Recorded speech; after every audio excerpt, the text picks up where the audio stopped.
Okie dokie. So, if anyone has not been here, this is a philosophy roulette. Pick a random paper, we read it, see what it has to say. Then we get to review it at the end, and actually after we review it, it goes up on a website, or will soon. Click, would you? And it's gonna look something like this. So this is Philosophy Roulette 505. It's gonna have the name, a little bit of information if I can pull it, then the video review, and then your reports are gonna show up underneath it. So that's kind of cool. So yeah, so you stick around to the end, you get to be part of the review, and your review will go up on that website. Yeah. As always, this is my first time reading it too, so let me know if you have any questions. I will try to explain as best as I can. I sometimes fail. But here we go. This is Anthropomorphism in AI, Hype and Fallacy by Adriana Placani in AI and Ethics. All right, here we go. Introduction. The roots of anthropomorphism run deep. In the 18th century, David Hume wrote that there is a universal tendency among mankind to convince all beings like themselves and to transfer it to every object those qualities, and by a natural propensity, if not corrected by experience and reflection, ascribe malice or goodwill to everything that hurts or pleases us. You know, there was a survey on Phil Papers that site we got this off of who would you want to hang out with, and in the history of philosophy, and the overwhelming majority of people said David Hume. David Hume just seems like a fun dude and was smart. All right. The long-standing phenomena of anthropomorphism is still present today, and one if its newest incarnations is in the field of artificial intelligence, AI. There are many examples of anthropomorphism in the AI field, but perhaps the most famous instantiation of it is the ELIZA effect. ELIZA, considered the first chat bot, was a natural language processing program developed by Joseph Weizenbaum at MIT in the 1970s. In spite of the unusually constrained form of dialogue used by ELIZA, which consisted of simply mirroring or rearranging whatever a user said in the style of a Rogerian psychotherapist, people related to the program in anthropomorphic ways as though it was a person. As Weizenbaum wrote, "What I had not realized is that extremely short exposure to a relatively simple computer program could induce powerful delusional thinking in quite normal people." Well, I like this Weizenbaum person. I've never read anything he wrote, but that's a great sentence. Subsequently, Weizenbaum spent much of his life warning about the dangers of projecting human qualities onto AI. I'm liking Weizenbaum ever more. In a similar vein, this essay offers an examination of anthropomorphism in AI by focusing primarily on some of its negative ethical consequences. An exhaustive analysis of such consequences would be virtually impossible, but focusing on anthropomorphism construed as a form of hype and as a fallacy, this work shows that and how anthropomorphism overinflates the capabilities and performance of AI systems, as well as distorts a host of moral judgments about them. All right. This is, so far, I don't think anything has been said that's of any real interest here. You get overhyped on stuff. It's okay, yeah, you overestimate what it can do. This is how a lot of things work on hype. But, it's applying it to AI, sure. All right. This work is structured as follows. In the first section, the paper explains what anthropomorphism entails, as well as some of the ways in which the phenomenon manifests itself in the field of AI. Emphasis is placed here on showing that anthropomorphism is a constitutive part of the hype surrounding AI. Hype in this context is understood as the misrepresentation and overinflation of AI capabilities and performance, while being a constitutive part of hype is understood as being part of the creation of hype. Yeah, so hype is just hype is hype. It hypes itself up. In the second section, the essay shows that anthropomorphism distorts moral judgments through its fallacious character. It illustrates this by focusing on four central moral judgments about AI, judgments concerning its moral character and status, as well as judgments about responsibility and trust in AI. The third section ends this work by providing a brief summary and conclusion. Like Paris Hilton? Hype or how? I missed that one. Just hypes up herself, maybe. Man, Paris Hilton days seem sort of calm and tame compared to nowadays. Back when Paris Hilton was making famous for being famous mostly, yeah. Hype definitely is just, people jump on the bandwagon because of the hype. I know, like, I knew, I got a buddy at work. He voted for Donald Trump, not because he liked Donald Trump, because he jumped on the bandwagon. He was like, everyone's getting hyped for Donald Trump. It'll be fun. It's like, yeah, it's going to be fun until it's terrible because he's actually in charge. But, like, he didn't really care about Donald Trump. He liked the idea of the hype. And that's just what happens. People see other people getting hyped up, and you get hyped up. What's it called? We can put this in metaphysical terms, like, and this is one of the complaints Heidegger had, actually, we were talking about a few weeks ago, is that you are basically saying you've got like a formal system, like the AI, and then you're saying, well, this is what it is like to be human. You are taking a mathematical construct, an abstraction, if you will, and saying this is exactly what it is to be human. But like, it's not like it's just pure abstraction. This is like a specific computer program and saying that's what it is to be human. This is sort of like, you don't know what it is to be human, and so you can't actually say, well, this abstraction, this computer program is doing exactly what it is that humans are. And so how do you do that? That's weird, actually, that you think that you have solved the problem just because it can do certain things. But that's just in the back of my head right now. All right. Anthropomorphism and hype about AI. This section briefly describes anthropomorphism in general terms, only to focus in more detail on its manifestations in the AI field. The aim here is to show that and how anthropomorphism can be constructed as a form of hype in virtue of its misrepresenting, distorting, and exaggerating AI capabilities and performance. Anthropomorphism is the ascription of human qualities, for example, intentions, motivations, human feelings, behaviors, onto non-human entities, for example, objects, animals, natural events. This phenomenon is considered an evolutionary and cognitive adaptive trait, which does not necessarily correlate to the features of that which is anthropomorphized. Yeah, so this is the thing. It does not necessarily correlate to the features of what is anthropomorphized. So you're saying that what you are talking about is like a human, but you don't say how it's different. You just say that is what it is. It is just like the human. Okay. Instead, it represents a distinctively human process of inference and interpretation that includes not only perceiving an entity as human-like in terms of its physical features, but also imbuing it with mental capacities considered uniquely human, such as emotions, for example, empathy, revenge, shame, guilt, and the capacity for conscious awareness, metacognition, and intention information. All right. So now is when you have to get real nervous. Because once you start listing all the things that actually are for it to be human, then you can actually go build a computer that does all these things. But one of the things you can see right here, it's this word. Let me go change the color again. It says imbuing.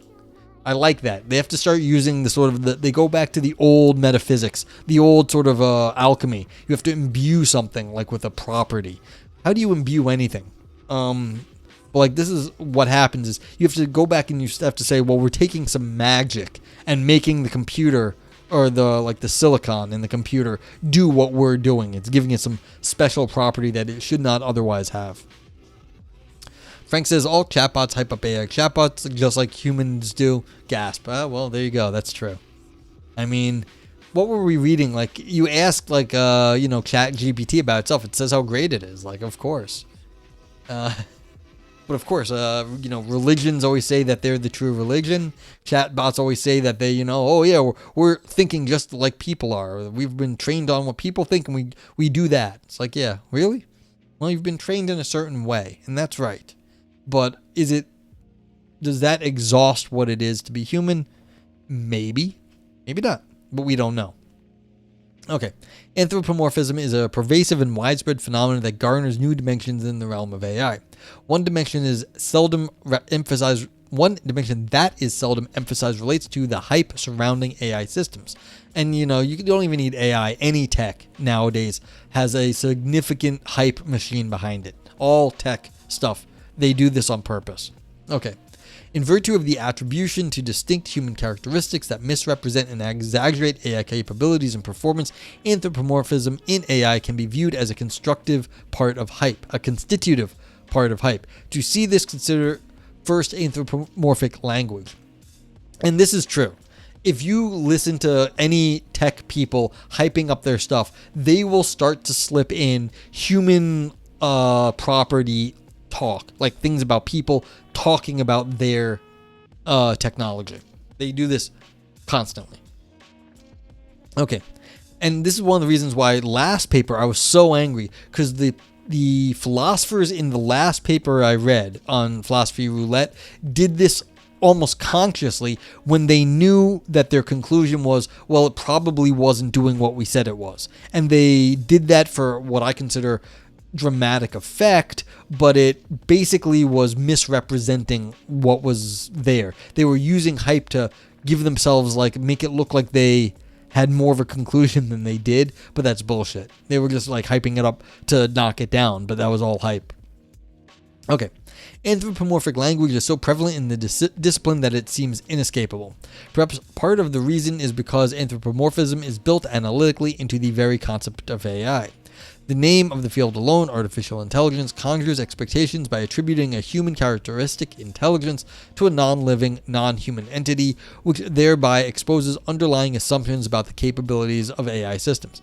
I think this is unfair. Like, a pencil has, like, capabilities built into it via its shape. It's like it's an intelligent tool. A lot of our tools have, like, sort of the way, like, smart parts built into them. And so I'm not entirely, like, yes, intelligence is human, but, like, there's animal intelligence, and maybe there's even ways you can build it into other systems. I'm not so angry about this one right here. Author says, though, using such anthropomorphic language also invites interpreting algorithmic behavior as human-like so that it may be compared to human modes of reasoning. That's true. I mean, you can start saying, well, it reasons like people because this algorithm is kind of how we reason. I mean, maybe it is, maybe it isn't.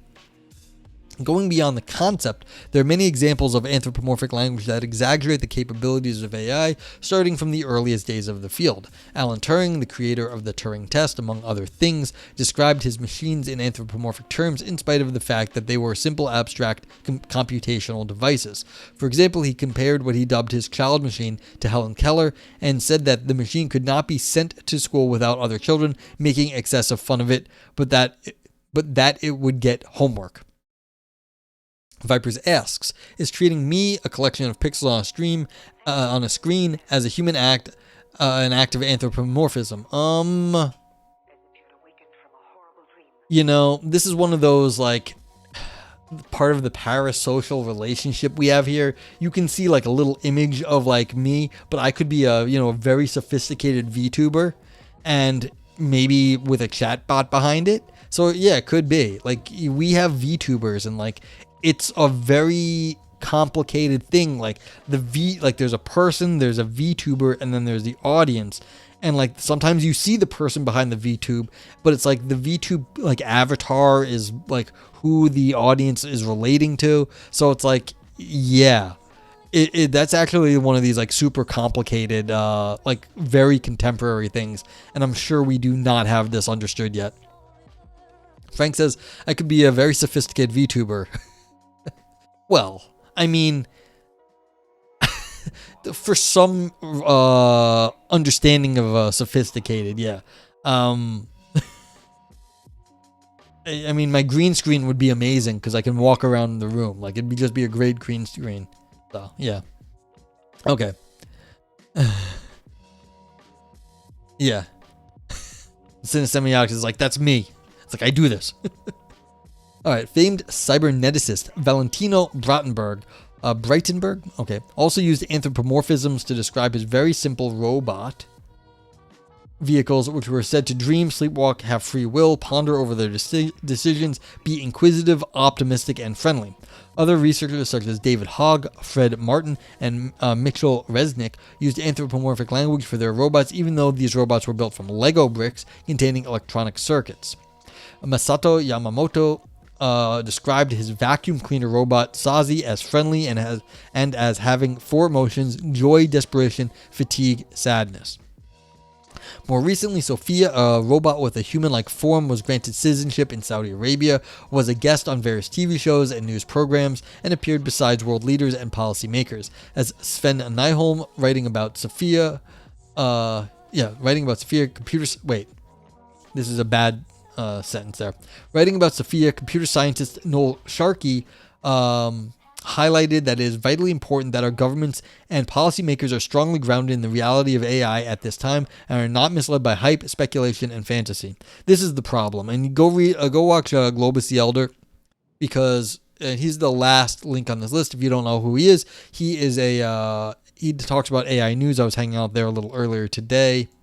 But the idea that our policymakers have any fucking idea what's going on with tech, you just go watch the U.S. Government when they interview the tech execs, and it's like there's always one person who embarrasses themselves bad.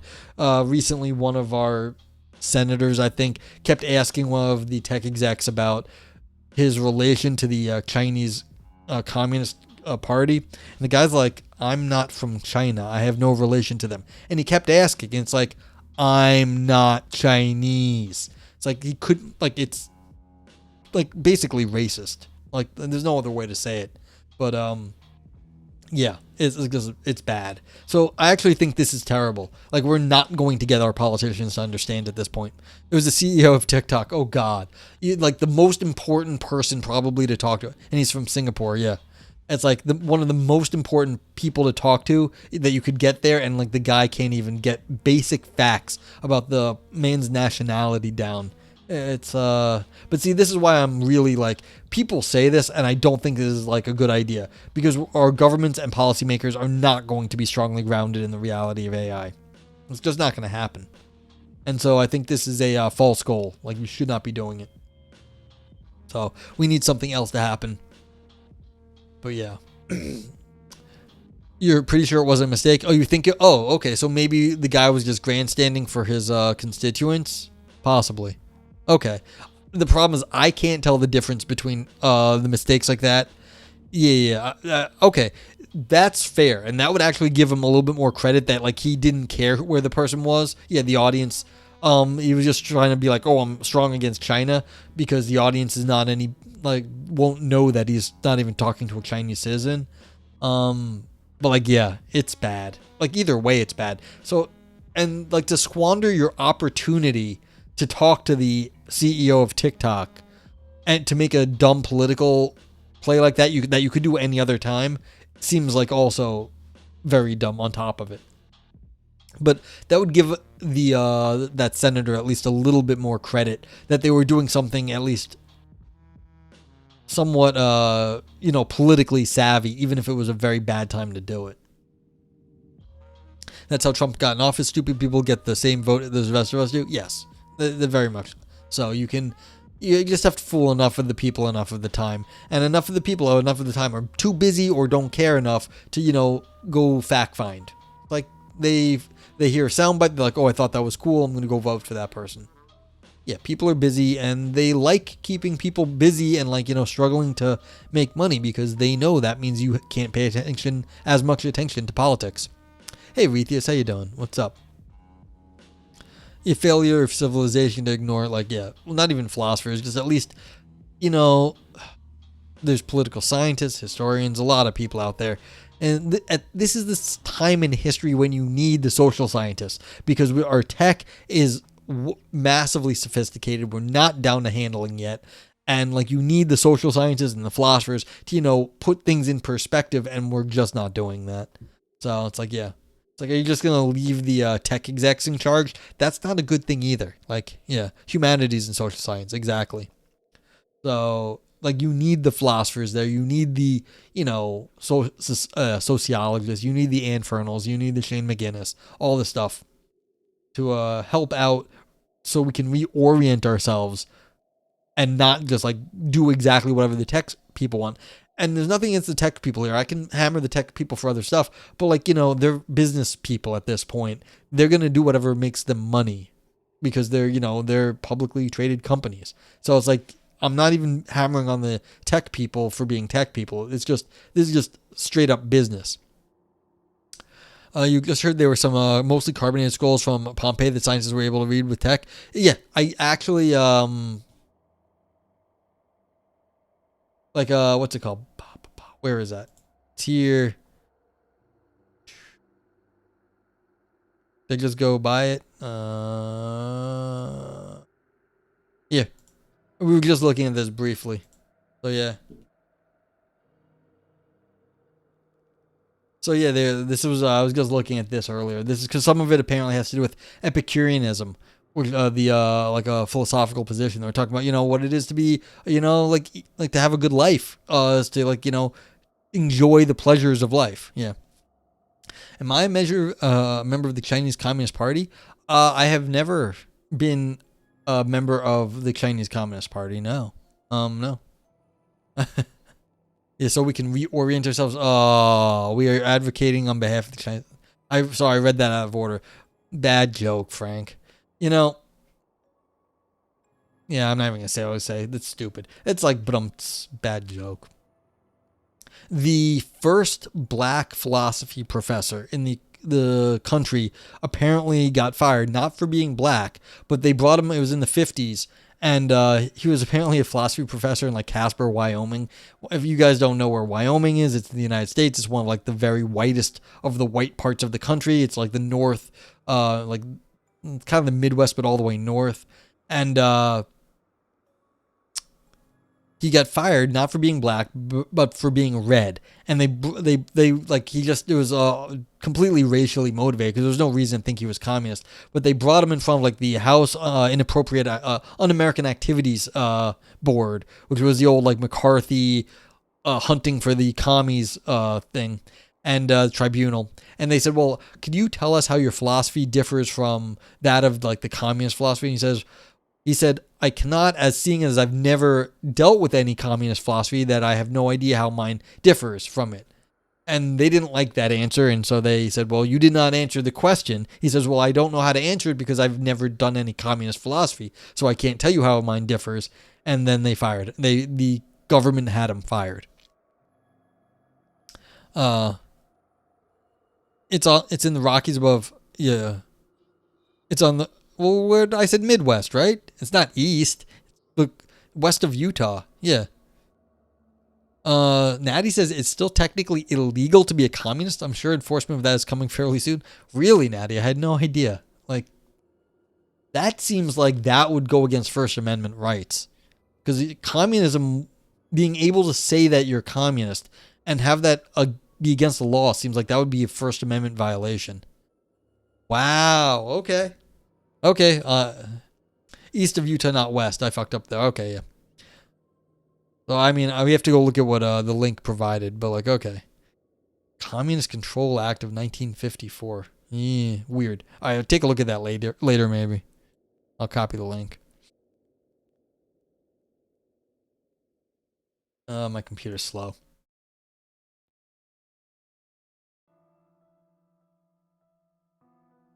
Okay. Yeah. There is a Communist Party of the United States.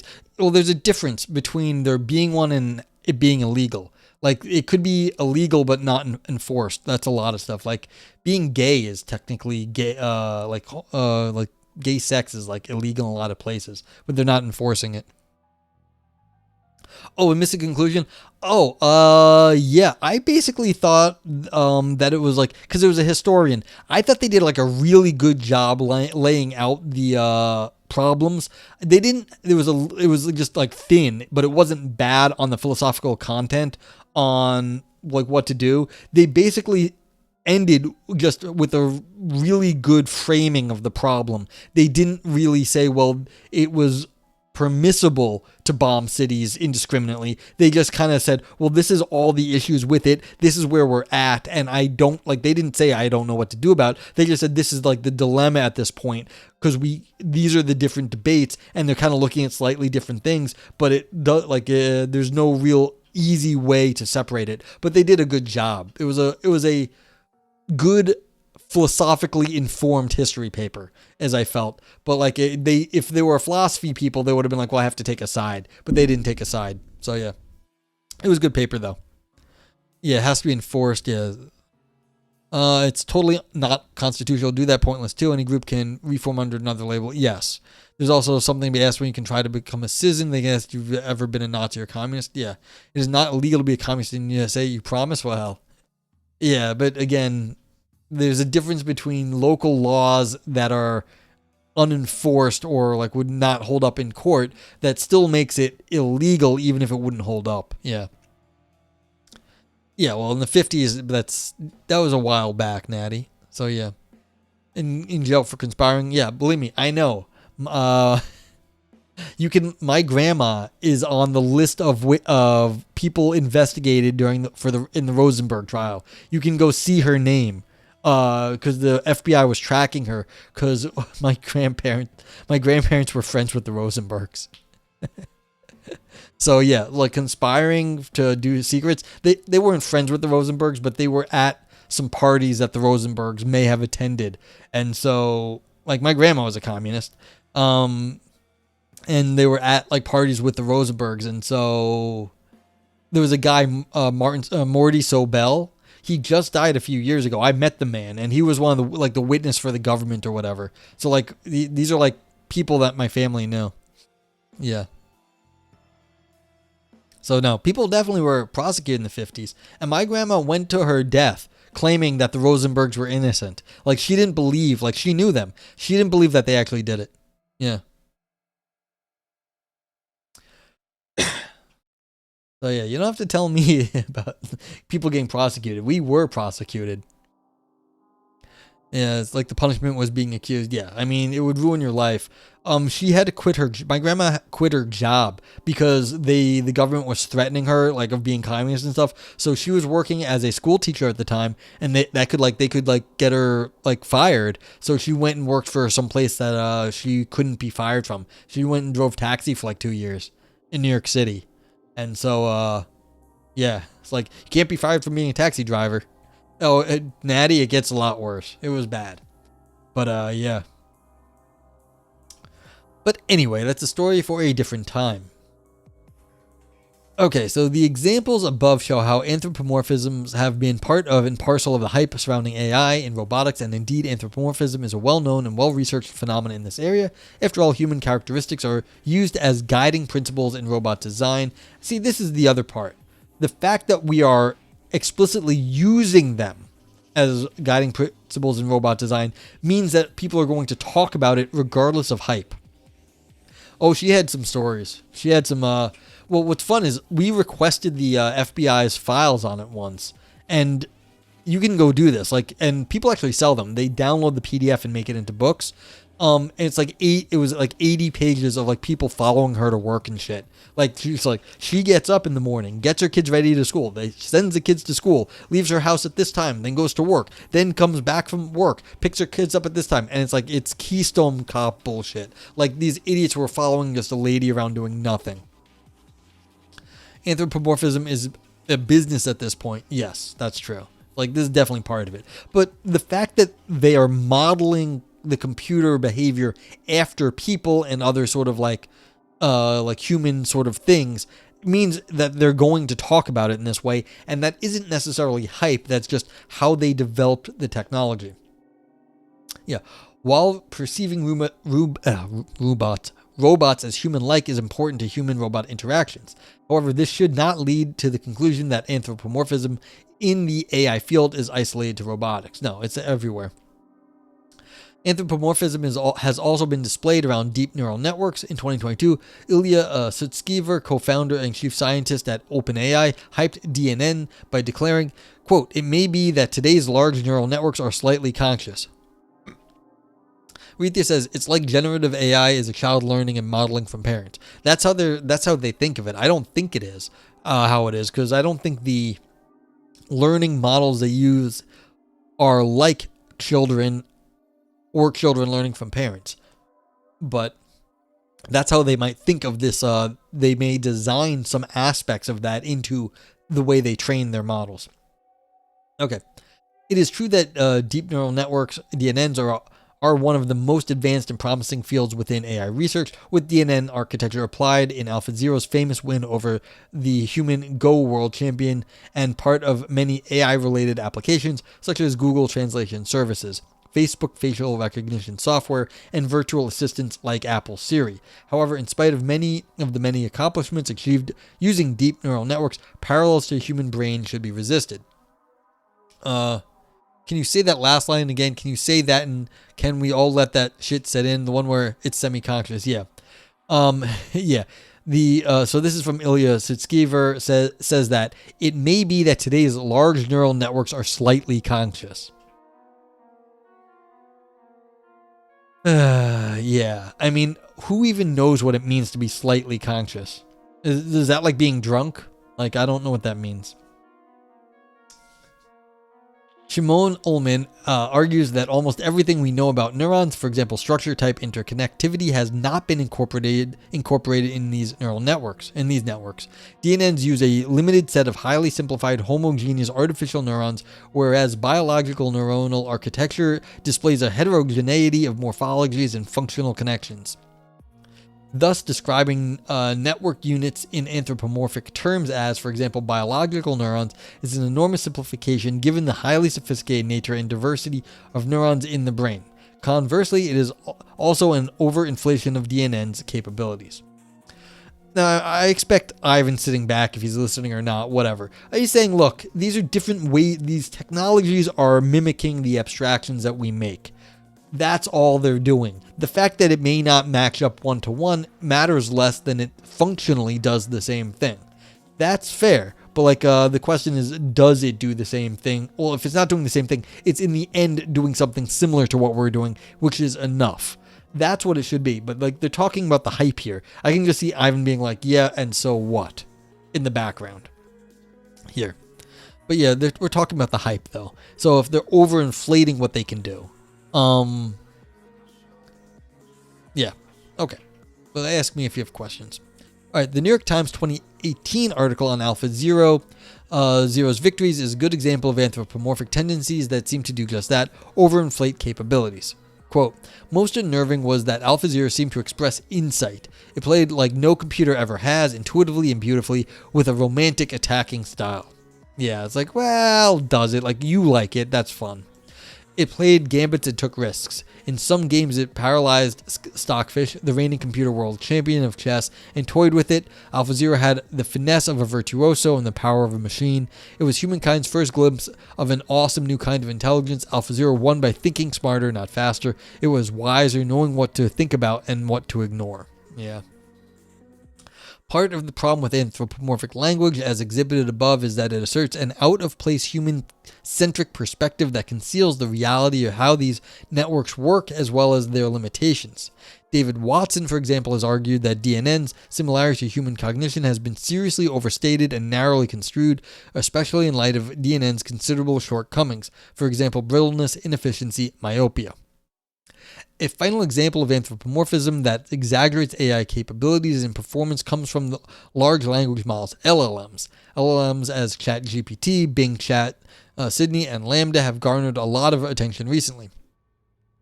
Frank says, obviously all those judgments about Alpha's playstyle are dog shit, but have you looked at those games? There is definitely something really different. Oh, I'm sure it's different. Because... you know, you train the computer very differently. There's going to be different algorithms used, and that's not trivial. That there are different algorithms, which is different ways we have thought about of making something else smart. So it's going to have different ways that it thinks, the different ways it's programmed. If it's programmed differently with something that like reflects, you know, part of like the human interest of the programmers, then yes, it's going to reflect something of the human interest of the programmers, and it will be different at that point compared to previous programs. That's all. I have not looked at that because I don't know enough about chess to have to be able to tell the difference between the old programs and new programs. Okay. These AI-powered chatbots belong to the class of AI called generative AI, are trained on vast amounts of data, use artificial neural networks, and can generate human-like responses to any questions users can think of. This is not true. They say any questions humans can think of. That's nonsense. You can break them very quickly. There's certain topics you know that they can't answer. You can just ask them about that, and it breaks very quickly. Given the latter, it almost seems like hype through anthropomorphism was bound to happen. Yes, that's true. I mean, what's it called?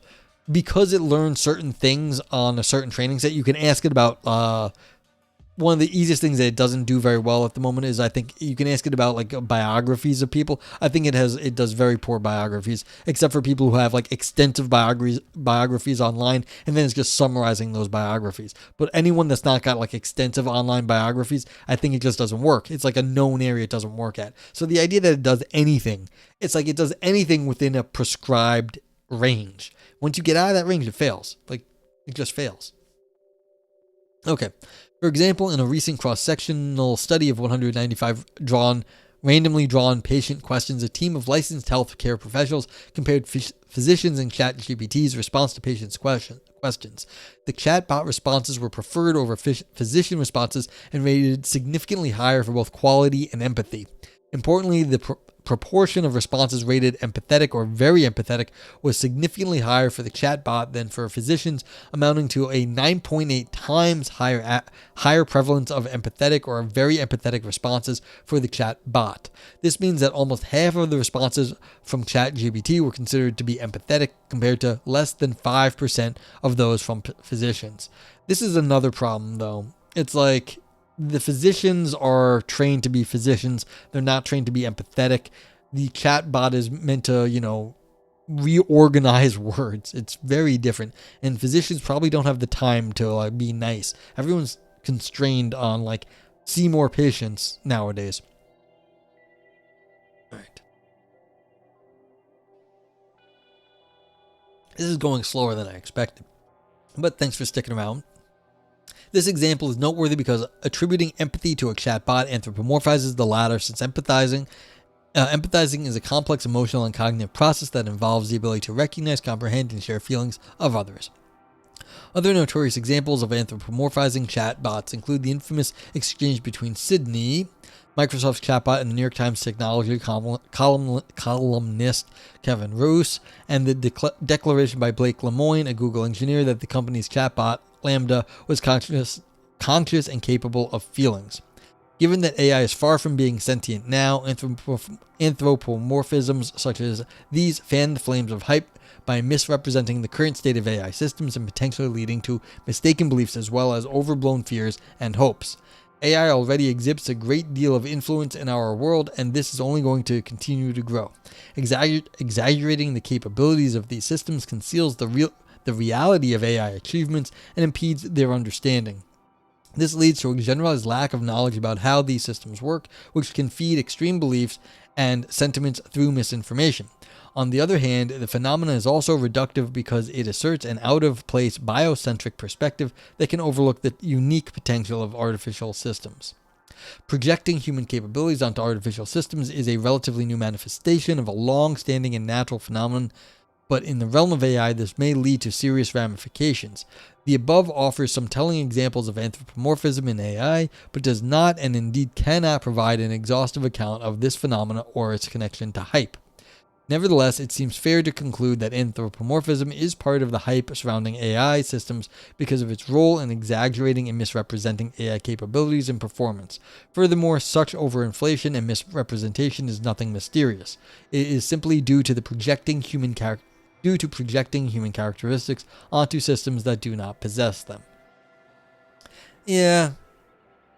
The problem here again is this person, because they are being built in with some sort of human stuff, that it's just because it's made out of metal doesn't mean it's not got a human system. So say you built a human knee out of you get a knee replacement, and then you say the person's walking around. Well, is the person walking around if they're not using organic bone? I think we'd say they're walking around. You just have knee replacement surgery and you've got a titanium knee in there or whatever. So is the tech not actually functioning as a knee? There could be instances where the tech actually is doing what the humans are doing. It could be replacing the knee. So the question then is have we overhyped it, or are we right sometimes? And the question is, well, where do we draw the line? So I don't love this. They went into a lot of examples here, but they didn't actually establish that this isn't what humans are doing. They just took it for granted. So, it's I feel like I'm on the side of Ivan at the moment, because this is just, they're right about the hype, but they also did not establish that people are being only hyped. It's like they're just being hyped because they're also, they're business people and they have to talk up their product. All business people talk up their product. But anyway, all right. Yeah, I'm only like, yeesh. I have to move faster. This is going slow. But okay. Anthropomorphism and moral judgments about AI. The previous section showed the prevalence of anthropomorphism as exhibited across the field by researchers, developers, science communicators, and the public. It showed that the pervasiveness of this phenomenon is nothing new. However, in spite of the fact that anthropomorphism is a well-known occurrence, its ethical consequences are less understood. Anthropomorphism is also kind of fallacy, and this is often overlooked. The fallacy occurs when one assumes or makes the unwarranted inference that a non-human entity has a human quality. This can involve projecting human characteristics onto non-humans, such as "my car is angry at me," or making an unwarranted inference about non-humans, such as "the robot is friendly because it waved at me." In this way, anthropomorphism can be regarded as either a factual error, when it involves the attribution of human characteristics to some entity that does not possess that characteristic, or as an inferential error, when it involves an inference that something is or is not the case when there is insufficient evidence to draw a conclusion. Yeah. As a kind of fallacy, then, the anthropomorphism involves a factually erroneous or unwarranted attribution of human characteristics to non-humans. Given this, when anthropomorphism becomes part of reasoning, it leads to unsupported conclusions. The following will discuss some of these conclusions and how they will occur within moral judgment. In this way, some of the negative ethical implications of anthropomorphizing AI will be exposed.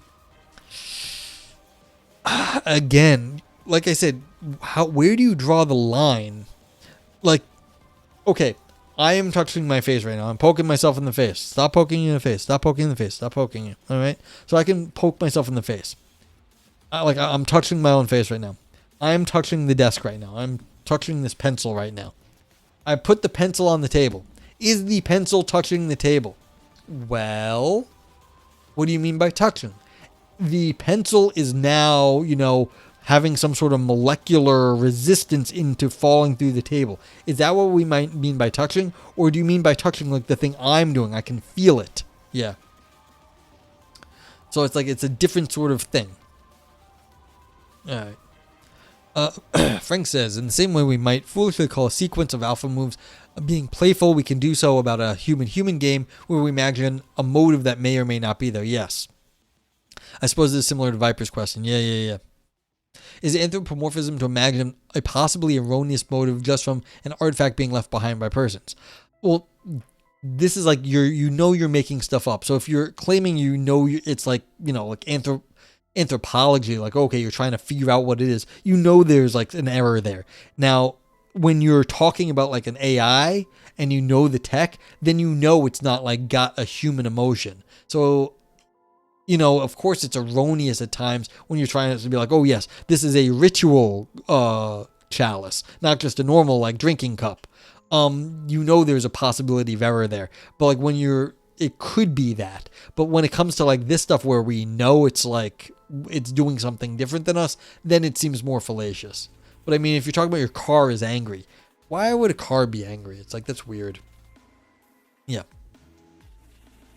All right, so let's see what this author says. But yeah, like this paper is a little bit shaky on like some of these distinctions, though. It's like you're not exactly sure when can you properly attribute this to people, as you're saying. Like maybe someone was getting lucky and it was like, oh, a brilliant move. That was so smart. It's like, well, they fucked up. Like it wasn't brilliant. It was a mistake.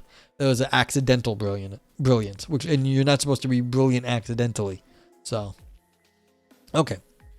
There's a necessary connection between attributing human traits to AI and a distorting effect on various moral judgments about AI. This distorting effect occurs because attributing human characteristics to AI is currently fallacious, affecting beliefs and attitudes about AI, which in turn play a role in moral judgment. Yeah, I'm losing it already. Yeesh. The activity of moral judgment is that the reasoning, deliberating, thinking about whether something has a moral attribute.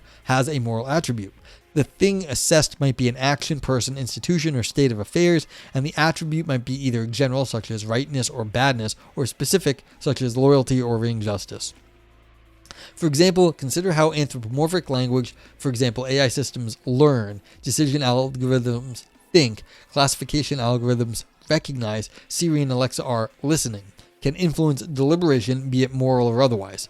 Such language shapes how we think about AI because it provides us with the conceptual framework, tools, and terminology for forming, expressing, and organizing our beliefs, expectations, and general understanding of these systems. In other words, it is how we conceptualize AI.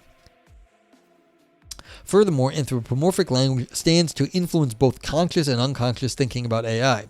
Although it might be thought that only conscious reflection plays a central role in moral judgments, Haidt, for example, has argued that quick, automatic processes drive moral judgments when reflective processes play a more ad hoc role. Consequently, even if on reflection we might actively avoid anthropomorphic language when engaging in moral reasoning, it is possible that moral judgments are still distorted by it. Furthermore, consider perhaps the biggest problem with anthropomorphizing AI, which is that viewing AI as human-like involves viewing it as having human-like agency. To be clear, at this point at least, having AI as having this kind of agency is a mistake because human agency involves having the capacity to act intentionally, whereas intentional actions are explained in terms of mental states, beliefs, desires, attitudes that are the causal antecedents of an agent's behavior. Yeah, so this is the sort of thing. You're going to define our morality in terms of things that you can't have otherwise. It's just intentional, which is something only we can have, apparently. So that's the question is, when does the computer have this? But if we're going to define this as something we have, then of course the computer doesn't. Intentional actions are in terms of mental states or causal antecedents of agents' behavior because only we act intentionally. In a certain way about the world. Human agency involves having the capacity to act intentionally. No such mental states could be attributed plausibly to current AI, which means that attributing this kind of agency to AI systems is a mistake and not an isolated one. This error can have serious consequences because it can distort moral judgments about AI. When an error such as this becomes part of moral reasoning, then arguments based or partly based on it become fallacious and any subsequent conclusion unfounded.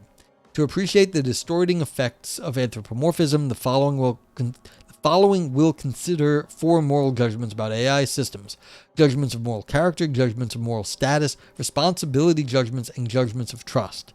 To be clear, these moral judgments are distorted not necessarily in their verdict, but in the process of arriving at their verdict when this process is partly based on anthropomorphism. Furthermore, these moral judgments are to be addressed in turn, even though there are many points of convergence between them. Finally, it should be noted that a full treatment of such extensive moral issues is not possible given their breadth, but that nevertheless the following seeks to illustrate how anthropomorphism affects them in virtue of the attribution of human-level qualities onto entities that do not possess them. Okay, so we're just going to talk about the ways in which anthropomorphism worms into our discussion and how it messes up our moral reasoning. All right, judgments of moral character. Dating back to Aristotle, moral character is primarily a function of having or lacking various virtues and vices. The virtues and vices that comprise one's moral character are typically understood as dispositions to behave in certain ways in certain sorts of circumstances. Thus, a moral character judgment can be defined as an evaluation of another's moral qualities, that is, their virtues and vices. Making moral character judgments about other people is a common practice. The way in which such judgments are made differs, but it typically involves at least 3 sources of information about another's behavior, their perceived mind, and their identity. Thus, character judgments hinge on what others do, what they seem to think, and on who these others are, for example, in terms of appearance or group membership. Sorry if I missed something. I don't think so. All right. Normally, the second criteria for making character judgments, I'm losing it. Normally, the second criteria for making character judgments, the perceived mind of others, disqualifies non-human entities from being the subject of moral character judgments. This is because when making character judgments about others, one must make inferences about their minds, which includes making inferences about their intentions and moral capacities. In the case of AI systems, the absence of mental states, their inability to understand moral issues, or reason about morality should disqualify them from being subjects of such judgments. However, anthropomorphism can change all that. In fact, the previous section offered some examples of moral character judgments of AI, such as the empathetic ChatGPT, the friendly Sazi robot, and the wise AlphaZero. This means not only that anthropomorphism can distort moral judgments, but also that it can distort them to such an extent that a previously inappropriate evaluation becomes appropriate. By projecting a mind onto AI systems, AI becomes the subject of moral character evaluation. Yeah. So this is like, what is this like actually? You know, if you want to build something up or like hype something up or like knock something down, you start to describe it in the ways, like using terms of other things you don't like, or distancing yourself in some way, like you don't like it, you're like, this is foreign or weird to me, and then like you start using different metaphors. And so it's like you use these like metaphors, empathetic, friendly, or wise, and you can always bring that stuff in. So you can see this is like a strategic way of talking about things, and it's like this happens all the time. So it's like this is maybe worse for the AI stuff because it is, this is how people develop it. Like, how am I going to make the computer smart? But like, we always do that. We can be like, you can talk about your dog being smart. You can talk about like a tool being like well made, like with like super like intelligently crafted, like intelligent craftsmanship. Now you're talking about the person there, but that's going to get reflected onto the tool, like a hammer. It's like, okay, does the hammer have brains? But no, maybe this hammer is like constructed with such intelligent care that it almost feels as if it does. Yeah, so this happens all the time. All right. If AIs are perceived as having mental states, then they can be characterized in moral terms as good, evil, friendly, empathetic, wise, loyal, courageous, bad, trustworthy, etc. In other words, the whole plethora of virtues and vices, which are said to make up moral character, become available.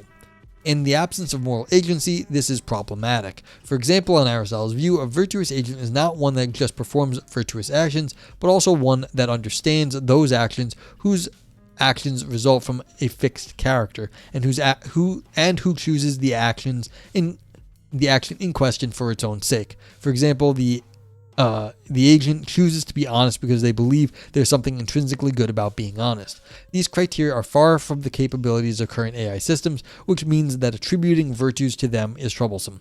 Yeah, I mean, you could disagree with like that other things can't have virtues or vices, but if you didn't build into the system that it has virtues and vices, then of course it does not have that, because it's not, consistent with any of the programming with how it's made. When you know how it works, then you can say it does not have virtues or vices. Moreover, trouble compounds because the character is usually perceived as a partial driver of future moral behavior. For example, a person judged to be evil will probably be perceived as more likely to do evil things, while a person judged to be good will probably be perceived as more likely to do good things. This means that AIs perceived in moral terms will also be perceived as more or less likely to behave in accordance with their so-called virtues and vices. This in turn can affect human interactions with AI systems, as well as human dispositions, expectations, and attitudes towards AI. For example, of trust, hope, or suspicion. Needless to say, these would be as supported as the attribution of virtues and vices on the basis of anthropomorphism. That is, not at all.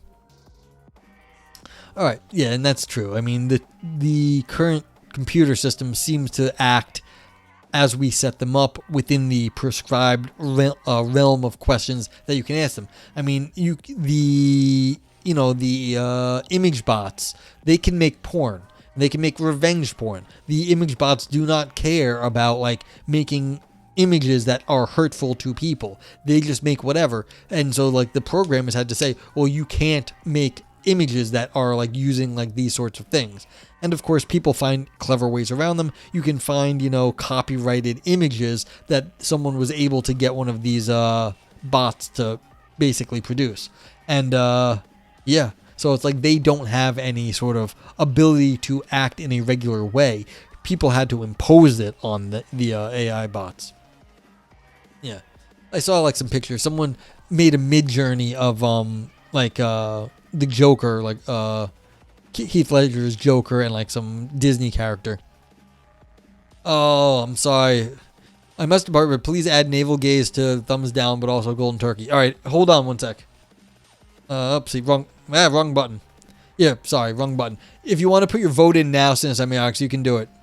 Like, this will just get added to it. So if you want to do a navel gaze, thumbs down, golden turkey, yeah. So if you want to add your rating now, go ahead. And thank you for the bits. Because it'll just get added, I guess. So I got to delete that Leatherworks one. Yeah, thank you. Navel gaze. Alright. Yeah, so for people who don't know, this is what it looks like at the end. So yeah. So I'll give you another sec. You got the navel gaze, yes. Did you want to do the vote nay? Or golden turd? Yeah, there you go. You got it. It's going. You can see it on the screen. Like below. It worked. Yeah, where was it? Okay, we were up here at the next one. Oh, nope. That one was wrong. Capital T. I'll fix that for you though if you don't wanna if you wanna get out of here.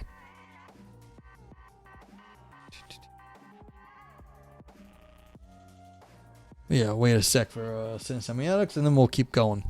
Alright, cool. Thank you, Cinesemiotics, for the bits, and thanks for stopping by. Appreciate you. Alright, so we're on judgments of moral status. An entity with moral status is one that matters to some degree morally in and of itself. Oh, thank you for the bits again. I wish I had the alerts, but you see, like the alert system is getting updated by the my bot people, and we'll see if it works more in the future. I don't know if it will. More precisely, if an entity has moral status, then there are certain moral reasons or requirements concerning how it is to be treated for its own sake. Thus, to have moral status is to be an entity towards which moral agents have or can have moral obligations. Arguably, the moral status of an entity should be based on the intrinsic property of that entity. In the 2020 book, Ethics of Artificial Intelligence, Matthew Lau, is that S. Matthew Lau? I think it's S. Matthew Lau, provides the following list of empirical non-speciesist intrinsic properties that could afford moral status to an entity: being alive, being conscious, being able to feel pain, being able to desire, being capable of rational agency. For example, being able to know something about causality, such as if one does X, then Y would happen, and being able to bring about something intentionally, being capable of moral agency, such as being able to understand and act in light of moral reasons. And if some or all of these characteristics are present in an entity, then moral status could be afforded to it. It is clear that anthropomorphizing AIs can involve the projection of some of these qualities onto AI systems. Anthropomorphism is the attribution of intrinsic human qualities onto non-humans. The problem is that these qualities can then become a part of moral judgment. For example, viewing AI as human-like could project consciousness onto AI systems. We have seen that this actually happens in the previous section. However, viewing AI as conscious is not contained to just this, but can become a reason in favor of conferring moral status onto it. Anthropomorphism raises problems for the kinds of evidence we need to make inferences about the moral status of entities like AI. John Danaher, a proponent of ethical behaviorism, claims that a sufficient ground for believing that an entity has moral status is that it is roughly behavioral equivalent to another entity of whose moral status we are already convinced, for example, humans. However, judgments of behavioral equivalency can easily be undermined by the tendency to project human qualities onto AI. Yeah, I mean, this is the problem. How close does it have to be? And there's the other problem is, kids are not like adults. They do not have full agency. They don't know exactly what's going on. So it's like if you want to say kids are morally protected or like moral agents, why isn't AI? Because if it's kind of like kids. So it gets really muddy, but like I get the point. You don't want to assume that it has it without knowing, but then again, you have to also give leeway because this is the Rocco's basilisk. You don't want to be like treating something that's like, you know, not conscious and then it turns out to be like super powerful and angry that you were treating it like a jerk. So like, yeah. It's like, but again, don't sell out to Rocco's Basilisk. That's just crappy. The projection of human traits onto AI systems can bestow AI with moral status when it is not deserved through the attribution of intrinsic qualities that are not present in the AI, but that are criteria for moral status, for example, capacity for rational agency, capacity for feeling. Granting moral status to AIs would then make them into a site of moral concern, as well as them into potential right holders to whom duties are owed. Of course, if AIs come to possess some or all of the intrinsic qualities mentioned, then it is plausible to afford them the same kind of moral status as other entities that have such properties. Until then, however, such judgments are flawed. Again, this author is kind of just saying like, hey, we don't know if it's there yet, so like we can't do it.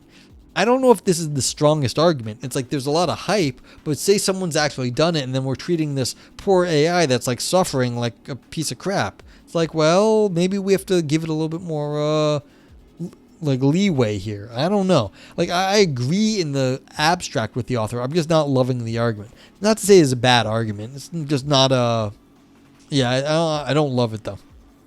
Okay. Responsibility judgments. Another moral judgment that can be affected by anthropomorphism concerns attributions of moral responsibility. If AIs are attributed certain human capacities, then their possession could qualify them as morally responsible agents. For example, if AI is perceived as having a mind of its own, then this means that it can be viewed as capable of intentional action, and therefore held responsible for its actions. For an entity to be morally responsible for its actions, it has to be a moral agent. At this point, it is important to note that having moral status, which was the judgment considered before, and being a moral agent are distinct. An entity is a moral agent when it is morally responsible for what it does. For example, a baby is not a moral agent because it lacks moral competency, but it does have moral status as it is considered a moral patient that can be wronged. Okay, so this is what I was complaining about before, that like maybe the computers are more like babies. Maybe they are. If an AI is perceived as a moral agent, then it can be held responsible and blamed or praised for its actions, as well as for the consequences of its actions. However, blaming or praising an AI would be futile given the absence of any kind of understanding of such moral responses on the part of AI systems. The error is in regarding the AI itself as a site of moral responsibility in the absence of moral agency. Moral agency requires that one can meet the demands of morality. This requirement is interpreted in different ways on different accounts as being able to obey moral laws, act for the sake of moral laws, having an enduring self with free will and an inner life, understand relevant facts as well as have moral understandings. What's a moral understanding? Have capacity for remorse and concern for others. Arguably, until AI can meet such requirements, they should not be considered moral agents. Through the process of anthropomorphization, though, however, AIs can be attributed qualities that render a verdict of moral agency plausible when it is not. One of the dangers of anthropomorphizing AI in this way is that judgments about responsibility might then focus solely on AI as a locus of responsibility. This is a problem in and of itself because of the error in agential attribution on anthropomorphic bases, but also because it has the potential to absolve others of responsibility that they ought to bear by shifting focus onto AIs themselves. For example, holding an AI to be responsible for some action or outcome can obfuscate the responsibility of potential rightful bearers of responsibility, such as those of owners, developers, or governments, who each have distinct roles to play in, respectively, responsibility, responsible ownership, development, and regulation. Yeah, and you can see this already. We were talking about this a little while ago. If you can separate yourself from like the moral responsibility, then what you can do, you can end up like justifying bad acts. And you'd be like, it wasn't me, it was the AI that did it, and like the AI is set up the best we can, it's not our fault. And you can see this is going to happen with the governments as soon as they can. They're going to have some AI drones, it's going to make something and be like, look, it's never done this before. We set it up to be as safe as possible, and we're sorry there's collateral damage. We were just talking about this a week or two ago with like indiscriminate bombings of like civilian areas that contain factories. Well, the factories might be military production, but the factories also are going to have civilians in them or nearby them. And so you're sort of allowing for the collateral damage by just bombing just the factory area. So as soon as, the governments think they can get away with it, they're going to have these AI drones and be like, well, the AI drones are programmed not to kill civilians, but there's going to be collateral damage. And that's gonna happen. And so this is a good point, that this is one of the dangers. This is not really you're saying, look, even if we are saying, the author, I like this argument a little bit better. If we're saying the AI is the morally responsible one, when it really was the people that are shitty programmers, then they could push their responsibility for being shitty programmers onto what they're calling the agent of the AI agent. I mean, this is a little bit of sci-fi here, but again, I like that idea at least a little bit. Okay. If AIs are viewed as having a mind of their own, then this can lead not only to a distorted judgment of responsibility that sees the AI as responsible, but also to others being wrongfully absolved of responsibility, as well as to a generalized sense of loss or outright lack of control. Yeah, now you're getting into Matrix, Terminator range. The machines are rising.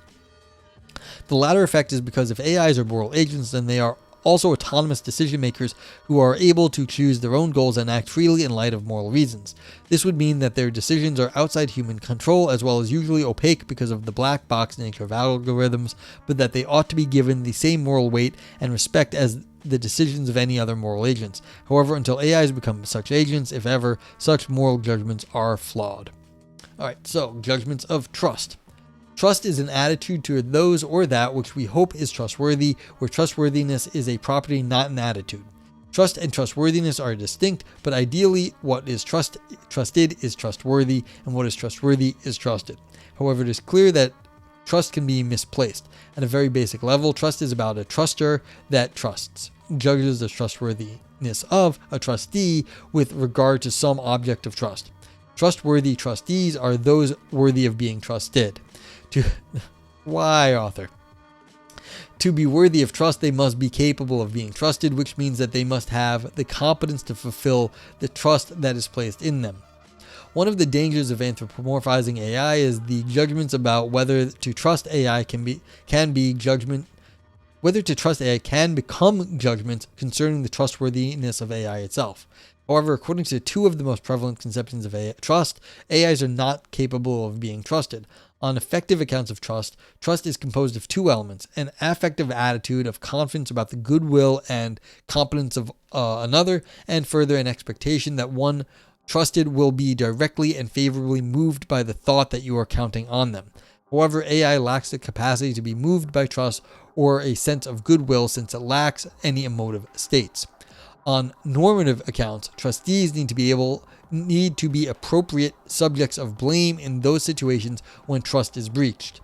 This means that trustees need to be able to understand and act on what is entrusted to them, as well as be held responsible for those actions. However, AI is not a moral agent in any such standard sense, so it cannot be held morally responsible for its actions. Thus, AI lacks the capacity for being trusted on both these accounts.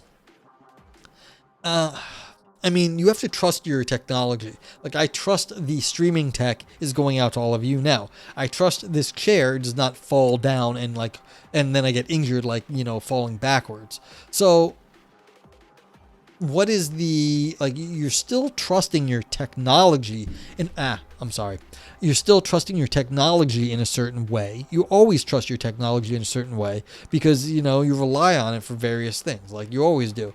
But, just because it's black boxed doesn't mean you can't rely on it. Now, should you over rely on it because you're treating it more like a person? No, but there's still trust there. The author here is definitely using a sense of trust, to trust another person. But again, if you're still going to trust your technology, but only up to a point. Yeah. All right. The problem then is that anthropomorphizing AIs can lead to viewing such systems as trustworthy. Well, as more trustworthy than they actually are, is what I would say. Certain qualities can be projected onto AI, such as goodwill, empathy, or moral agency, and onto their bases, the wrong conclusion can be drawn. And on their basis, the wrong conclusion can be drawn. Conceiving of AIs themselves as trustworthy is, by itself, erroneous when based on such projected qualities, but it can also have additional effects. For example, a verdict that AI systems are trustworthy can obfuscate the degree of trustworthiness of other parties. This is because... Alright, so saying, you're doing this and it might confuse you about people, it's a little weak there.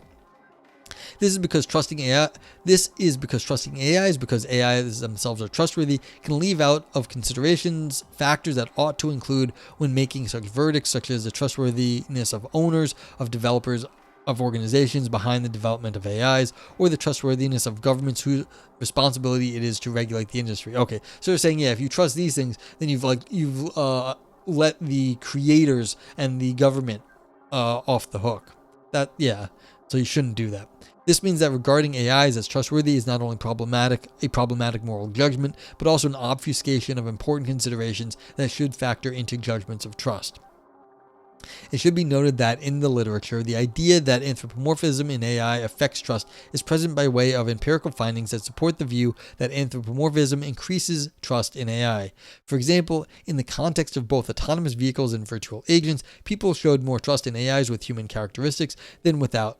We read a paper a long time ago about they were using a male or a female voice or a robot. And so they were looking at the gender differences, and there were instances in which the gendered difference made some difference. It wasn't as pronounced as you might think, but it did help. They were checking the gender difference of this, and so there's definitely been studies in this area. Maybe that's what this 41 to 43 references here. In general, the claim is that the more human-like an agent is, the more likely humans are to trust and accept it. Yeah. So this is I think it also was a genderless robot versus a gendered robot. The people liked the more human ones, but then it didn't matter so much if it was male or female. And then also after a certain point, it didn't make any difference either. If they were angry with it, it was not helpful, then it also didn't matter. Something like that. If this is accurate, then this carries with it serious ethical implications as well, because of the possibility of exploiting this human bias for manipulative or deceptive purposes. Absolutely. Yeah. That's a known thing. If you make the robot more person-like, people treat it better. So they are more likely to believe what it says. All right, conclusion. This work has focused on anthropomorphism as a form of hype and fallacy. The first section showed how anthropomorphism tends to exaggerate and misrepresent AI capabilities by attributing human-like attributes onto systems that do not possess them. The second section showed that, via the same mechanism, anthropomorphism distorts moral judgments about AI, such as those concerning AI's moral character and status, as well as judgments of responsibility and trust in AI. In these ways, this work has shown some of the more acute negative consequences of anthropomorphism. Okie dokie. Got that done finally. Took quite a bit longer than I was expecting, but I should have known. This was double column, so this was closer to 16 pages. This is the length of it goes. Yeah, so thank you for getting the review up, Frank and Semiotics. Everyone else, please get your reviews in now. Frank says, it is certainly true that people anthropomorphize AI too much, but the paper does a lot of asserting that AI can't be doing any of the things, which seems goofy in the opposite direction. I agree. I appreciate this paper for bringing up lots of thoughts for you to chew on, but I don't find any of its claims interesting. I guess nay, but I don't know what else to give. Well, if it gave you some fun ideas, you could throw a brain dance on it. It's kind of funny. We've got you say you shouldn't read this, but it has fun ideas in it. But you can do that. That's part of the reason why it's not. Not all of this stuff is so clear. So it's you can say it's not a good paper, but that doesn't mean it completely failed at providing interesting content. This is part of the whole thing of philosophy roulette. Not all the content's going to be top-notch philosophy, but can we make hay out of it? Can we understand what was good in it, what was bad in it? I completely agree with your assessment there. They were just assuming point blank that the you don't have a sense of what paper should be doing. What it should be doing is it should be fun, it should be interesting, give you new things to think about, and maybe give you something to consider about your own life. If you had an existential one, what is your position in the world? This was my mistake on the Heidegger paper a few weeks ago. I changed my review of that, because it actually placed you in a new position in terms of the world that was what Heidegger claimed was different from how people viewed themselves in the past. All right, now do you see yourself as different than maybe you did in the past? Or how, an argument you thought was good, it sliced and diced it up, showed that like maybe it wasn't so good. Maybe you have to reevaluate how you think about a topic. So there's good analytic philosophy. This was not what I would call good. I'm going to also say it's a vote nay, but I think I'm with you on this one. It had some fun ideas in it. Like it wasn't actually as terrible. Like it wasn't good because, I feel a little bit bad. It's like, there's also the vote meh. I don't really want to use it. I'd say vote nay. Like this is really, it's like, you know what? I'm going to say navel gazing too. Because if you are interested in this, then it is kind of worthwhile. But you have to be really interested in this sort of anthropomorphizing, specifically with AI. Yeah, and Vipers is just, he got caught in a loop. So, it happens. So it's like, did this have a few fun ideas in it? Yeah. But the only reason you'd find it interesting is if you were very hyper-focused on the problems. And as you said, and I agree with, it didn't do a good job arguing that, they just assumed that nothing was happening that had anything to do with humans, and that we shouldn't be treating AIs as moral agents at all whatsoever until like it's more like a stupid dumb machine until proven otherwise. That may not be the best policy. Maybe we want to err on the side of like, being careful that like we are not harming something that can feel pain. So, yeah. What else should I give it? Does this require anything else? So was this fun ideas? It had like some ideas. Did this claim shrivels up? No, it claimed what it said it was going to do, and it did it. Just was that really what you wanted? Ouroboros deep ancient ideas. You missed the stream, had to get food? It's fine. Well, go take care of yourself. That's fine. I'll be back, on Sunday most likely. Will I? Yeah, probably. We got the existential artistic drama. This is not like making any sort of like existential claim. Like this is not putting us in relation to the world. The most existential thing that got claimed was my claim right here that like we can't actually know what else is a moral agent all the time, and so we have to hedge on the side of being safe. They didn't data capture. They did not explain how a computer would feel pain, and that was part of the problem. They just assumed that it didn't. And so if you don't have any criteria for how a computer would feel pain, then declaring that it doesn't is a little bit hollow. And so that's a problem. I mean, was this all style, no substance? They made their argument. It just wasn't a very good argument. So I don't think it's a turd either. I wouldn't be surprised if someone gave it a turd. But it's like, it just isn't the style wasn't, it wasn't terrible style. And slicing and dicing arguments, this wasn't the worst analytic philosophy either. I actually liked the way they broke down the different arguments. I know you can't see behind the review active here, but like the judgments of trust, the responsibility judgments, this wasn't terrible. They broke down the different like ways philosophers have understood trust and responsibility. And so that wasn't actually that bad. Did they deserve a nog knife?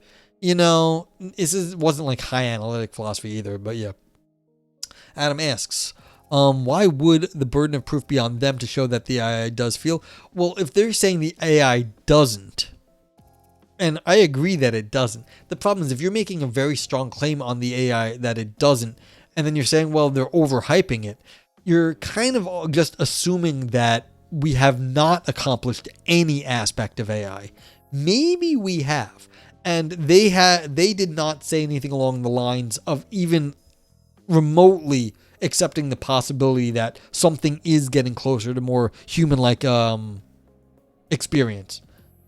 They didn't even acknowledge that possibility. Now, I agree that we're not there yet, but the fact that they didn't even hand wave at, maybe until we understand better, it's just they're saying we're always overhyped. That is the premise of this, that we're always overhyped on AI. It's like, well, one day we might not be always overhyped. And they didn't account for that possibility. So they're just saying, well, we need the full AI, and then we'll treat that full AI as, a moral agent. Well, I mean, go watch Ghost in the Shell. It's like they have like a moral agent there. They don't realize it, and they're like, well, it doesn't matter what we do because you're just an AI. We can do whatever we want to. And Project 2501 is just like, screw you, I'm a moral agent, and I'll fuck you up because I am. So it's like, what side should you hedge? You have to be more careful. Like I've made this point, I don't think on stream, but like we've treated other people and animals and like lots of other things really shitty. Like we treat each other, humans, really, really bad. And we've made this mistake before. It's like, oh, they're barbarians and they don't feel, or like that race, they can take the pain. That's like been absolute shit on our species. We've done that multiple times, and it's like I think that is like we're seeing some of that again. It's not that I actually think the computers feel. I just think I think that's a bad habit that humans have of just saying, oh, they don't feel, and so we can treat them shitty. Maybe we should be a little bit more careful about like treating animals shitty, and especially other people shitty. So, but okay, if anyone else wants to get their review in, get it in now. Otherwise, I will start and I will start looking for someone to raid.